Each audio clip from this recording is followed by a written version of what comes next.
In the latest Prosci research document, which was published very recently, there's a piece that reminded me of other change management methodologies, and it reminded me I actually use the best bits from those as well when I'm doing an engagement. Prosci is the foundation, as the tools and the techniques and the language. That it said that from the research participants in the latest Prosci study, around, I think it was 75% of them used the Prosci methodology, and about 8% roughly use the Kotter methodology. And it reminds me, I really like using Kotter's 8 principles, and I thought it'd be worth reminding people about them. When I look at Kotter, number 1, is there a sense of urgency for the change? And he says, quote, and about 75% of a company's management is honestly convinced that business as usual is totally unacceptable. Anything less can produce very serious problems later in the process. So 75%, what would I do with that number? Well, it's a number I keep in mind and certainly try and achieve. It's not a fixed number, but it's great advice. Number 2, is there a powerful guiding coalition?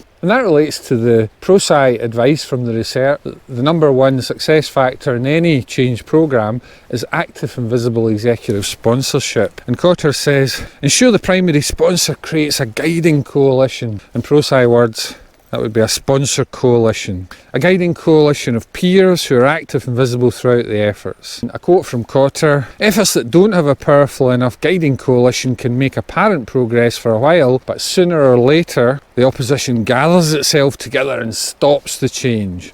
Number 3, what is the vision for the change? And I relate that to the Prosci tools that I discussed in an earlier video, the 4 Ps exercise. Why are we doing this? And as Kotter says, if you can't communicate the vision to someone in 5 minutes or less and get a reaction that signifies both understanding and interest, you're not yet done with this phase of the transformation process. And the 4 Ps exercise from Prosci helps us define that, hopefully quickly, or get alignment on it. Communication, I guess this one's obvious. Transformation is impossible, says Kotter, unless hundreds of thousands of people are willing to help, often to the point of making short-term sacrifices. Removing obstacles to the new vision, Kotter says, in the first half of all transformations, no organisation has the momentum, power or time to get rid of all obstacles.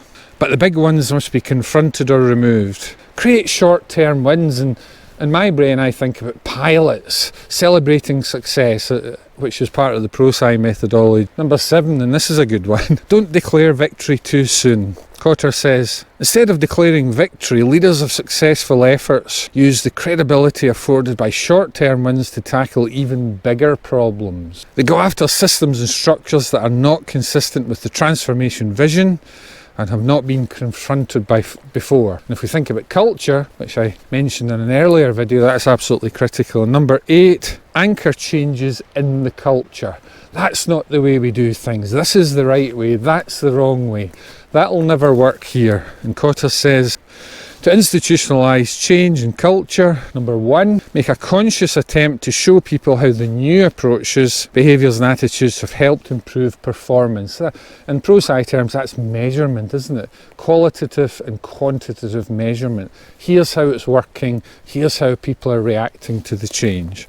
Number 2, make sure the next generation of management really does personify the new approach. The next generation of management, so in Prosci terms we're talking about sponsorship and managers and supervisors. And as I said in an earlier video, it's an existential question for them, isn't it? If you decide to devote company money into a change programme which is people dependent, then your ROI and your success is dependent on individuals and groups making personal decisions to embrace, adopt and use the new way of working. And therefore, you've got to make sure that the culture supports that. So what I love to do, I use the Prosci materials extensively. That's the foundation, that's the baseline, that's the tools, that's the techniques, and that's the language. But where other methodologies give guidance, I'm going to bake that in as well. I'm not going to ignore it. Kotter's one, and there are many more which I'll discuss in other videos.